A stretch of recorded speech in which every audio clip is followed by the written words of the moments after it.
Начинаем нашу воскресную радиопередачу «Добрым утром».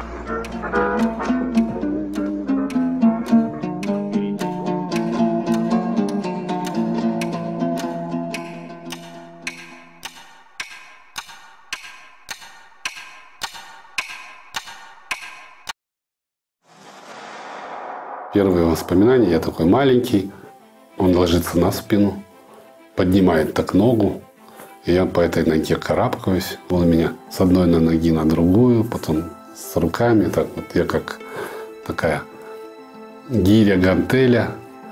Да, но я помню вот это вот счастье в того, что я вот в его руках, и несмотря на то, что там какие-то вот все время гимнастические упражнения, я понимаю, что я в полной безопасности, что я никуда, со мной ничего не случится, я не упаду, потому что он всегда меня, поймает.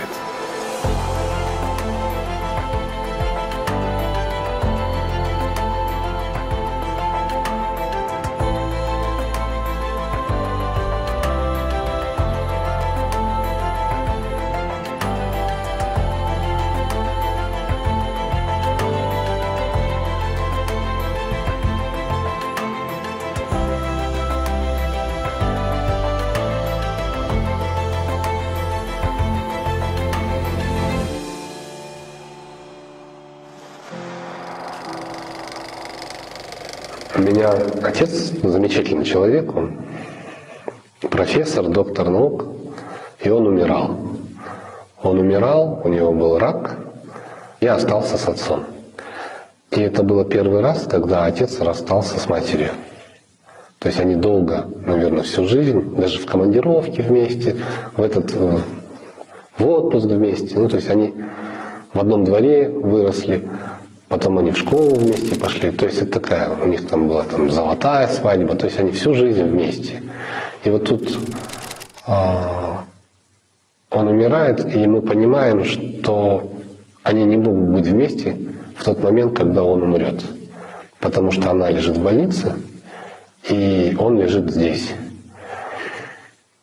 Он уже молчал так практически. И он мне говорит: Амир, давай позвоним к маме. Я говорю: ну давай. Он руку поднять не может, я набрал номер сотовый, сюда его подозвал, поставил. И на громкую связь. И слышу, он говорит: алло. И она там в больнице тоже лежит, потому что она тоже там ходить не может. И она ему говорит: алло. И такой голос радостный. А он говорит ей: Зифа. Она говорит: ой, Боря, Влад, алло, алло. Она так обрадовалась. И он говорит: Зифа, я хочу тебе сказать, что я у тебя очень плохой муж. Я никогда в жизни не говорил тебе, как я тебя люблю. Я очень-очень сильно тебя люблю. И он это говорит первый раз в жизни. Я знаю точно, что он никогда моей матери не говорил, что он ее любит. И он говорит: я люблю тебя, и просит прощения, что он никогда ей не говорил. И у него текут слезы.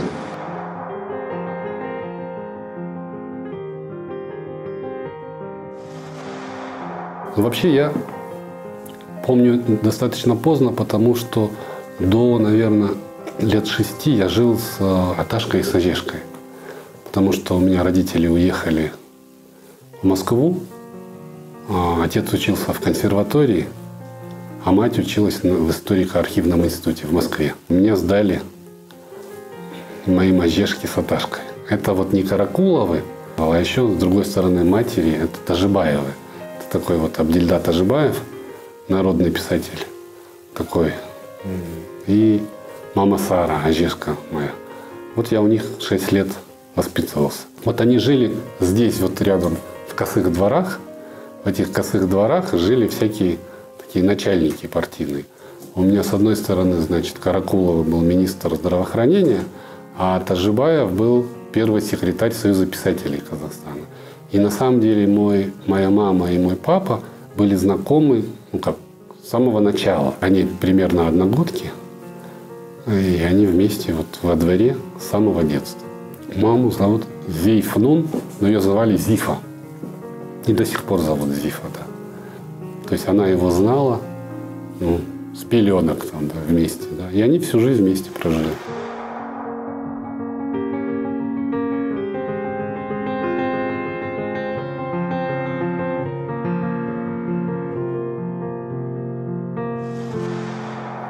Поэтому я был окружен такой невероятной любовью. А потом, когда они приехали, я даже сопротивлялся. Я не хотел с ними жить, потому что я жил там по советским временам во дворце. Там был двухэтажный дом в центре города с там, водителем, с там, домработницей. Ну, это была такая там, машина ГАЗ-24, ну и так далее. А меня куда-то хотели там, в однокомнатную квартиру с мамой, с папой там, на 12-й линии. И я, конечно, не хотел с ними жить. Я хотел жить с Аташкой, с Олежкой. А они вот, это была борьба за меня, я так понимаю. Я маму спрашивал, почему ты меня бросила, там, зачем, там, то все. Ну, она говорит, конечно, я виновата, наверное, надо было с тобой оставаться, но я как бы любила своего мужа. А ты больной был, и тут тебя, тут больница, тут все, ну, как бы. Поэтому, говорит, ну, я тут тебя оставила в надежных руках, а сама поехала за мужем. В итоге я как-то к ним привык. Но первое время, конечно, тяжело было. Им. Мне нет. У меня как-то получилось так. 2 папы, 2 мамы.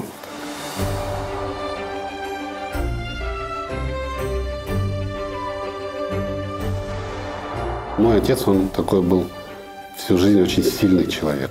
У него кличка была Бабан. Он такой был реально в авторитете, так сказать. Он еще был или кандидат, или мастер спорта, я точно не помню, гимнастики. И очень сильный был. Я помню, когда мы получили квартиру, мы жили на 5-м этаже. И он от радости на 5-й этаж зашел на руках. Вот так он встал на руки. И 5 этажей на руках зашел. Я это помню. Вот маленький мальчик я был. Я это видел, как он зашел. Но я не был такой прям, как он там бесстрашный или такой отчаянный. Я какой-то был там более трусоватый. Но все равно шкодил. Ну и попадало. Я помню, мы жили на Ленина, Джамбула тогда. Там, помните, так 3 богатыря. И вот где-то в классе, наверное, во 2-м мы с мальчишками наспор пошли перейти на 12-м этаже по балке с богатыря на богатырь. Я помню, я вот пошел и там подзастрял, испугался. И сел я на этой балке на 12-м этаже. Ни туда, ни сюда. И там, ну, люди. И меня увидели. Я потом собрался, дальше прошел, ну, то есть там дополз. И когда я вышел, на той стороне меня ждал папа. Он молча меня довел домой. Сказал, ложись. Я лег. Он взял большой-большой ремень и сказал 12 раз за каждый этаж. И я помню, как я вот эти 12 ударов получил по заднице. Да. Задело. Я думаю, он испугался сильно.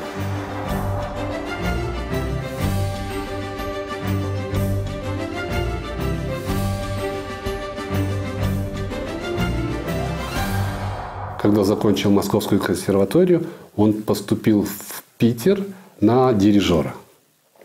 Дирижер симфонического оркестра. Он хотел быть дирижером, но у него не получилось. Он не знал, что делать, я так понимаю. Но у него был очень всю жизнь друг. Они всю жизнь продружили с Муратом Мухтарычем Авойзовым. У него была такая миссия, он всегда очень переживал за вот казахский народ, за культуру, за вот политическую ситуацию. Он такой был. И вокруг себя собирал людей, которые были заражены. Они не были такие националисты, вот, когда они были вот такие какие-то патриоты по-настоящему. Да? И он, видимо, заразил. А мой отец наполовину русский, наполовину казах. Он такой, больше русский, его Боря называли там, в Москве. И вот этот Боря, он как-то принял эту всю историю, стал учить казахский язык. В итоге он очень хорошо знал казахский язык, в конце концов. Он там читал на нем, разговаривал. И они стали ездить с Муратом Мухтарычем собирать казахский фольклор. И он все время привозил вот эти вот песни казахские. И все время их расшифровывал, такие были, помните, большие магнитофоны и бобины. Я вот это все время помню. Надо было ноты сделать, слова и ноты. Когда есть ноты и когда есть слова, то тогда это уже не пропадет. Тогда уже это можно. И вот он это очень много этим занимался. И он по-настоящему вот полюбил вот казахскую культуру. То есть вот он и не просто так он ее полюбил. Вот знаете, я люблю и все. Он ее любил, потому что он вкладывался, он все время пытался как-то ее, ну, как бы сохранить.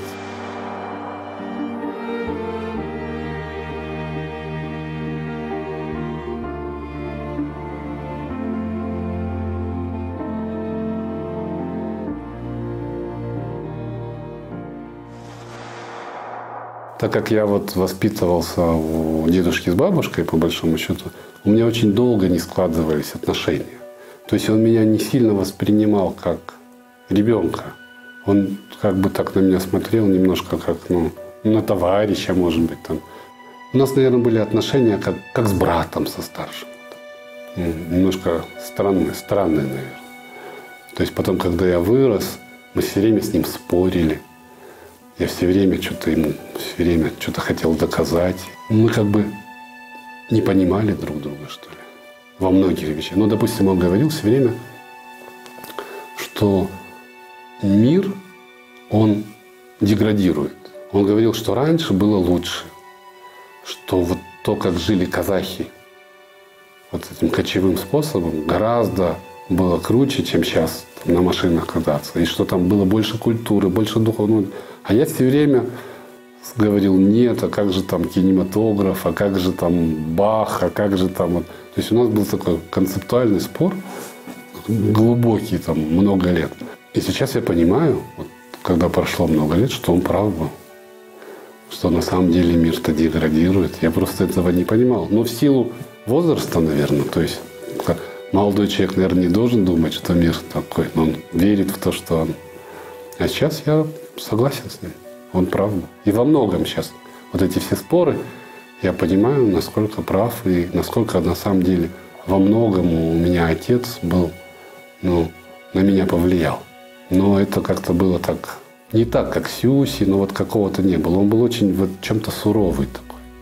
Он был такой, знаете, вот настоящий мужчина. Вот бывает же, вот мужик.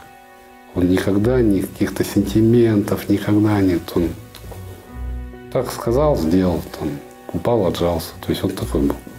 Мне кажется, что с младшим братом как раз у них были отношения. То есть, мне кажется, он там его воспринял как долгожданный был, 10 лет прошло. И когда Манас родился, он, мне кажется, испытывать стал такие отцовские чувства, он уже повзрослел. К Манасу он был уже так, ну, осознанно, как отец. Они все время с ним ходили, куда-то гуляли. На самом деле, когда есть с отцом у человека такие, ну, доверительные отношения, то тогда есть очень важно младший-старший. Когда у тебя есть старший, то тогда ты как бы можешь воспринимать авторитеты, ты можешь слушаться. То есть, а как можно чему-то учиться? Только слушаясь, да? То есть, ну вот тогда судьба, она другая становится. А у меня так получилось, что я так как был с ним все время в таком антагонизме. То есть мы любили друг друга, но все время хотели друг другу, ну как бы соревновались. Такая была другая какой-то вкус. И у меня очень сильно в жизни поэтому проблемы до сих пор со старшими. Я все время как бы не могу воспринимать кого-то как авторитетного. Не всегда надо бросить этому человеку вызов. Не всегда трудно учиться этому. Нигде толком не доучился. Я всегда начинаю там конфликтовать. Потому что, видимо, вот в детское вот это вот как бы, или это обида назовем, да, или какая-то вот, ну, непроработанность, она потом ты находишь вот в этом. И ты не доверяешь старшему во многом. И это бы было, наверное, на всю жизнь, если бы не такая история.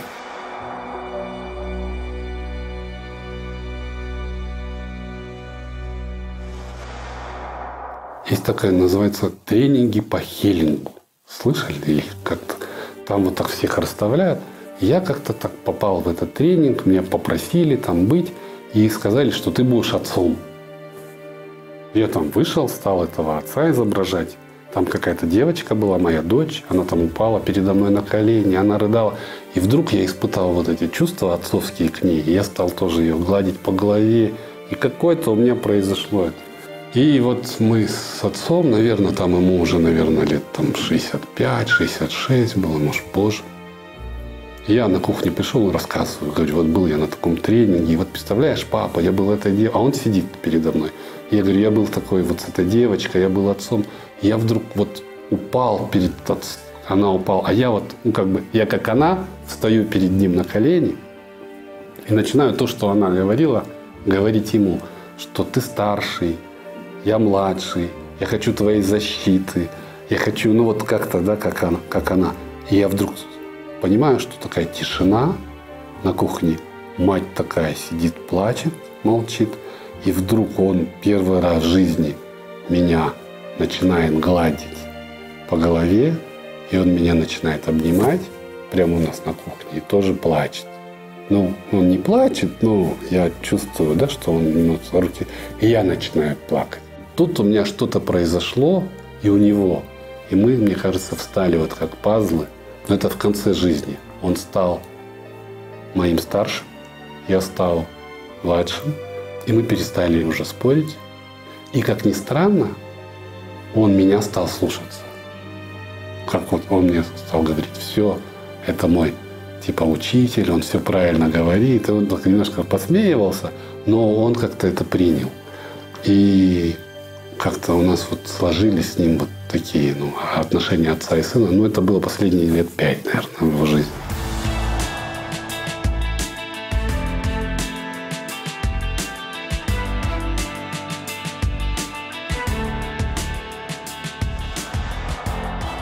Ну, я поступил на журфак, потому что некуда больше поступать было, наверное. У меня каких-то способностей не наблюдалось. Тогда была еще такая ситуация, что надо было поступить в институт, чтобы в армию не пойти. Никто не очень хотел в армию ходить. И мне надо было куда-то поступить. Там, на медицинский я мог поступить, потому что у меня с одной стороны был Аташка и Шамбай, вроде бы там меня должны были брать. И на журфак я мог поступить, потому что у меня был Аташка Абдельда. А так как они даже ничего не просили, просто знали, что я внук, там, допустим, Каракулова или Тажибаева, и там, так как это все их ученики, я туда там танк нарисую, они все равно возьмут, потому что все их так или иначе уважают. Ну и тут у меня был журфак, или так как я был двоечник, понятно, что я сам своей головой никуда не поступлю. У меня было два варианта, я поступил на журфак. Ну там проучился год, меня оттуда там попросили, я тоже там со всеми там ругался, там туда-сюда. И я вот помню, я пришел домой, и отец мне говорит, давай будешь поступать в ВГИК. Я говорю, а почему в ВГИК? Он говорит, потому что приезжает такой Соловьев набирать в ВГИК, казахскую мастерскую. Я прочитал это в газете, у меня газета. Я говорю, а почему я здесь? Он говорит, а что ты тут в тюрьму сядешь? А так в ВГИК. Ну, очень много же моих товарищей село в тюрьму. Много, может, половина. То есть это же была такая ситуация, что даже потом родители не спасали. Наркотики там были, понимаете? Ну, просто у меня духу не хватило доделать это до конца.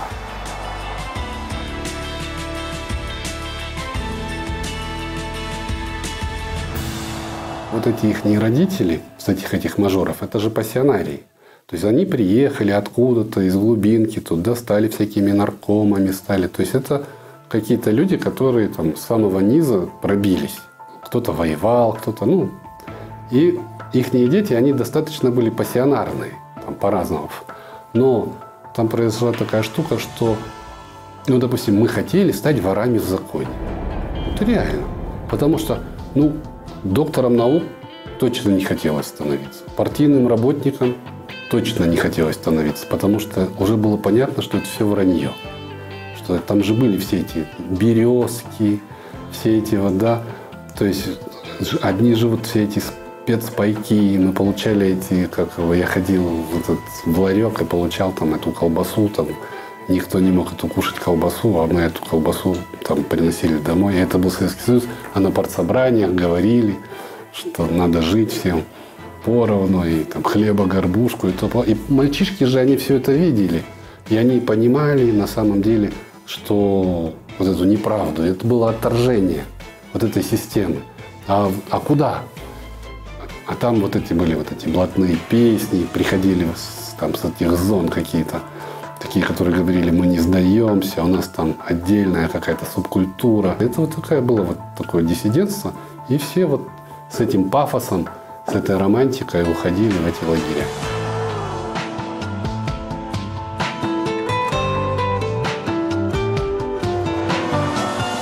Вот я помню, что это отец мне пинка дал. Я поехал в Москву с его благословения.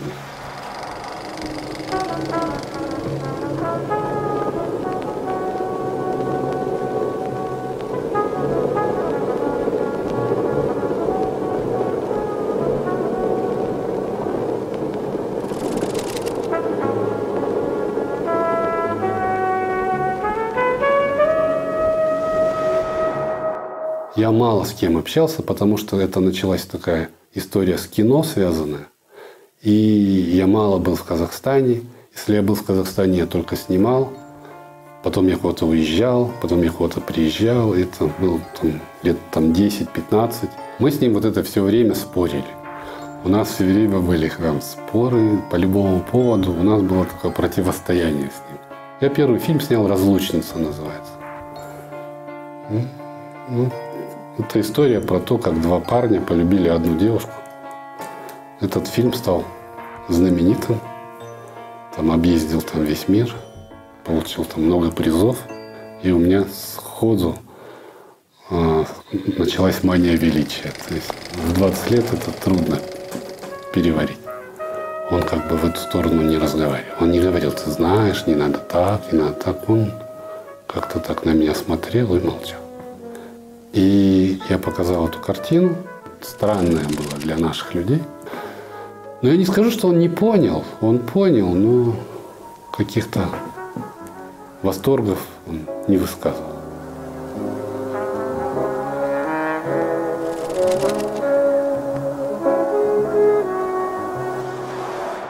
На каком-то моменте он, как музыковед, стал изучать там, вдруг математику, там, теорию групп. То есть его, понимаете, у него был такой очень ясный на самом деле ум, или разум точнее. И он хотел понять, что такое, вот почему одна музыка нам нравится, а другая нет. Это мы говорим красиво, это захватывающе, а это плохо. И вот в чем там как бы ситуация? Там же нету слов, там просто же какое-то физическое явление, да? И он стал вот в эту сторону развиваться, и он понял, что есть некие математические, геометрические законы, которые можно переложить на музыку, ее можно анализировать с помощью вот этих математических формул. Так как он математикой не занимался, он прям серьезно стал заниматься математикой. Он много лет, там, больше 20 лет, наверное, он занимался вот именно вот этой геометрией в музыке. И он на самом деле, ну вот так как сейчас это так не актуально для Казахстана, но он, наверное, ведущий в мире специалист по вот именно музыкальной симметрии. Я говорил, ну ты слушай, ты же понимаешь, как этот устроен Битлз. Давай мы сейчас по твоей теории напишем там 20 песен и будем такими. Ну, шучу. Он не хотел этого. Он говорит, пусть это другие делают. Мне самое главное, чтобы люди как бы обрели вот этот аппарат понимания. Он придумал, как измерить геометрией музыкальную гармонию и ее показать. Ну вот. И это, конечно, удивительно. Все над ним смеялись сначала. Все считали, что он даже сумасшедший. Окончилось все тем, что он преподавал в нашей консерватории этот предмет. А сначала было полное отторжение, особенно музыковедов. Он очень сильно переживал, потому что реально люди считали немножко его не от мира сего. Ну, то есть музыковед какой-то рисует какие-то лепесточки, у него какие-то там цветочки, он еще их разноцветными рисовал. Он казался больным человеком. Вот. Ну, вот был конфликт большой, многолетний, в котором он, мне кажется, победил.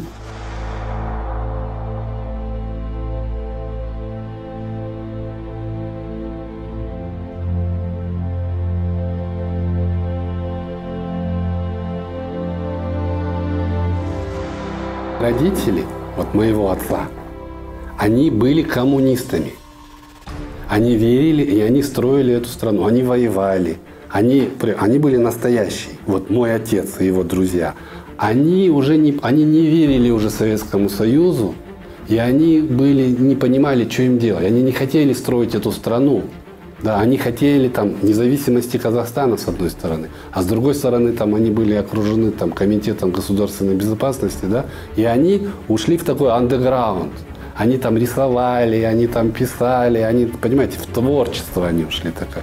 А вот их дети, они вообще уже не очень понимали, что делать, понимаете. И тут страна дубу дала.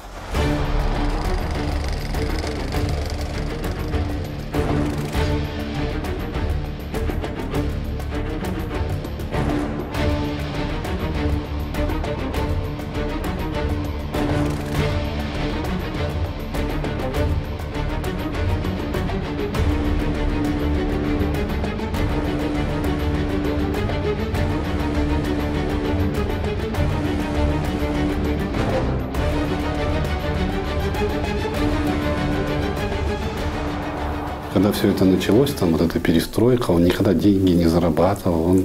Он какой-то был всегда такой, в этом смысле, аскет. Вот у меня вот Аташка Ишамбай, он был академик, а академикам было положено спецпаёк. Вот как раз в эти годы, когда была перестройка, тяжело, эти спецпайки выручали. Потом закончились. Допустим, если ты работал там в торговле, то ты уже был такой шустрый, то ты уже был готов.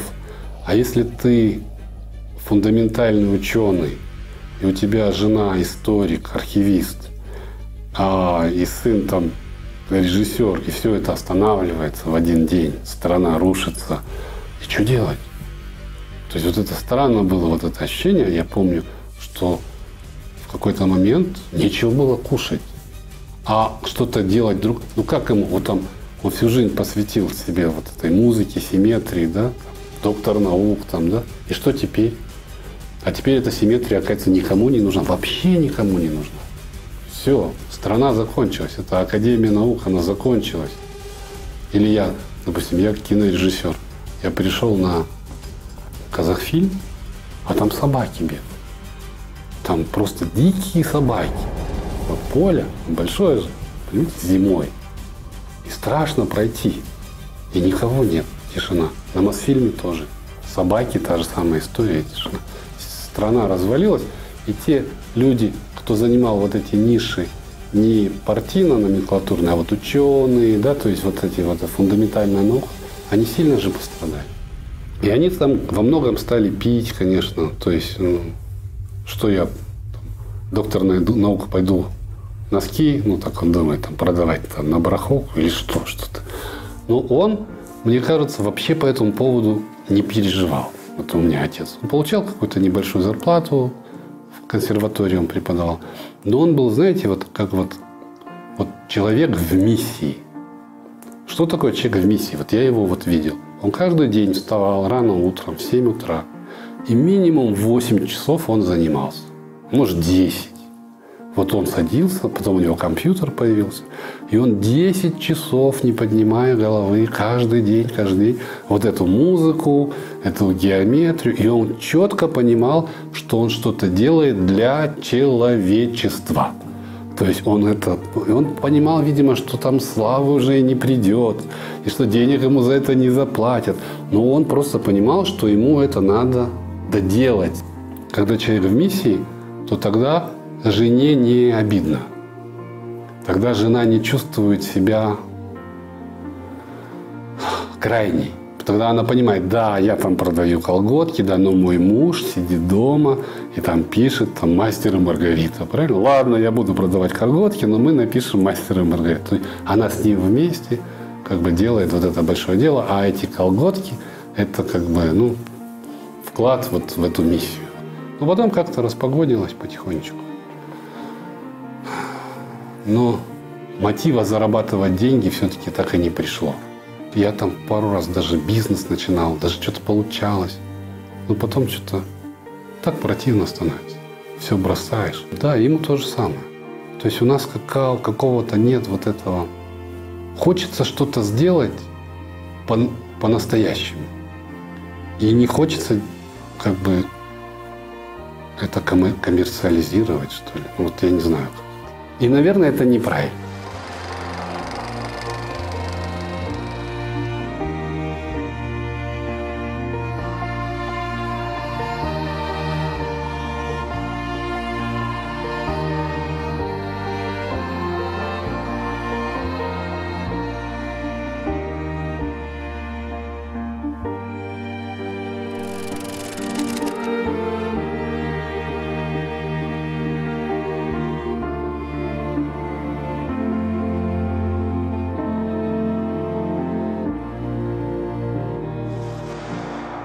98% у него была вот наука.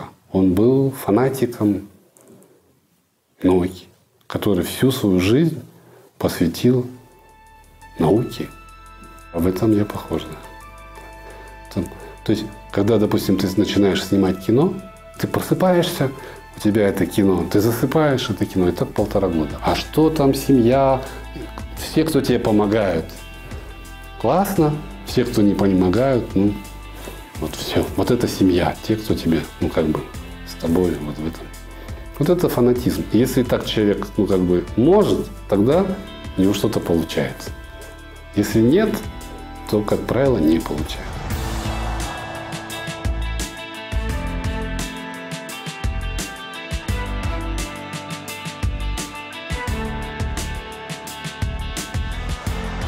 Я видел, как он за меня тревожится, когда у меня там были какие-то поражения, депрессии. Я один раз даже там плохо совсем мне было. Я полгода лег в кровати, полгода лежал там, книжки читал. И вот они мне ни слова не говорили, полгода кормили, поили. Такие, конечно, у меня были в этом смысле настоящие родители. Какое-то время я больше находился в Казахстане, меньше стал снимать. И вот мы стали чаще с ним общаться. Он болеть стал уже. Был это рак. Он переживал. И он переживал за то, что он не успевает доделать свое дело, то, которому он посвятил, по большому счету, всю свою жизнь. И он до последнего, несмотря на этот рак, он работал. Все хотел успеть. Но он все время, как только у него были силы, он работал. Лет 7 он боролся.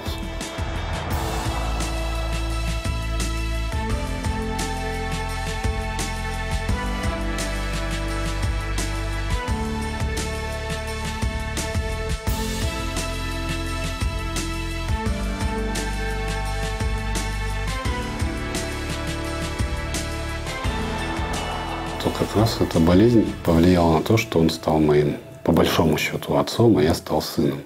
И мне стало гораздо легче. Я ему вот сегодня вот он приснился. И я точно, я не помню, что было, но точно я там не спорил. Потому что, вы знаете, очень важно, оказывается, чтобы были вот эти отношения. Потому что когда ты понимаешь, что у тебя есть отец по-настоящему, и ты по-настоящему сын, то все становится на свои места. То есть мир становится таким простым и понятным. Да, это большая сила в этом.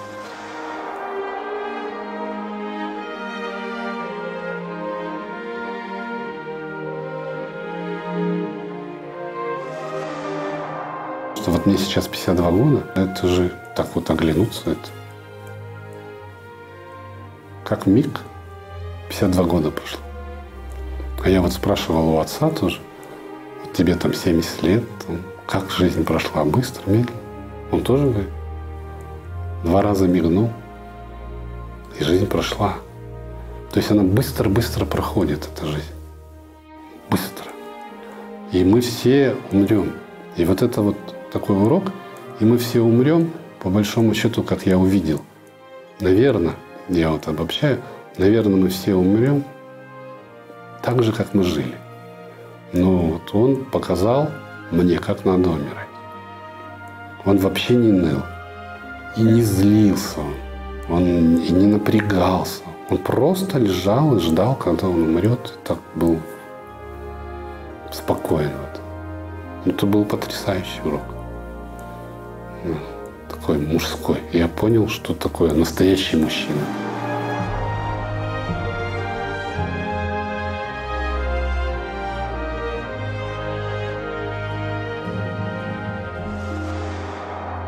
Он состоялся как отец своеобразно.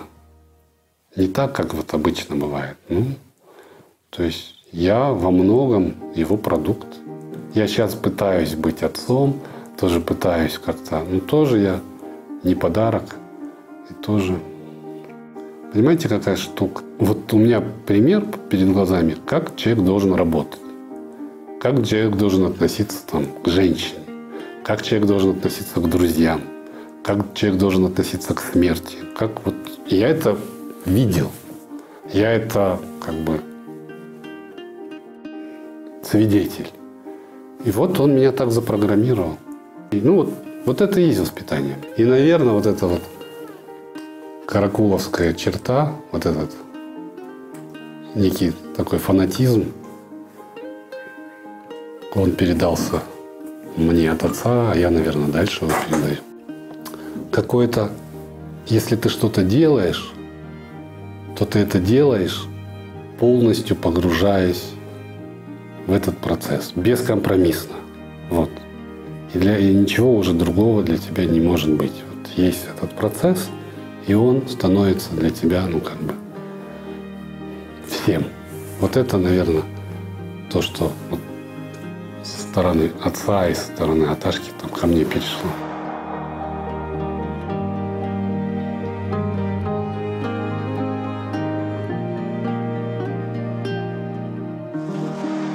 Мои отношения с моим отцом, они не закончились. Гештальт, он еще не закончен у меня с ним. То есть я должен еще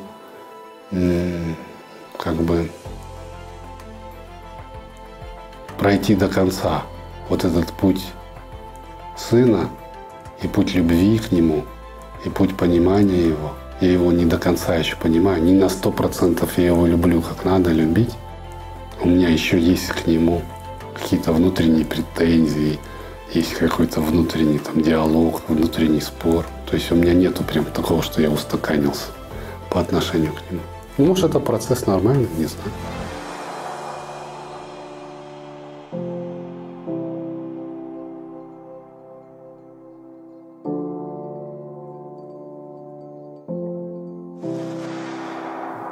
Он меня любил, но не сентиментально. Да. А я хотел бы научиться его любить по-настоящему.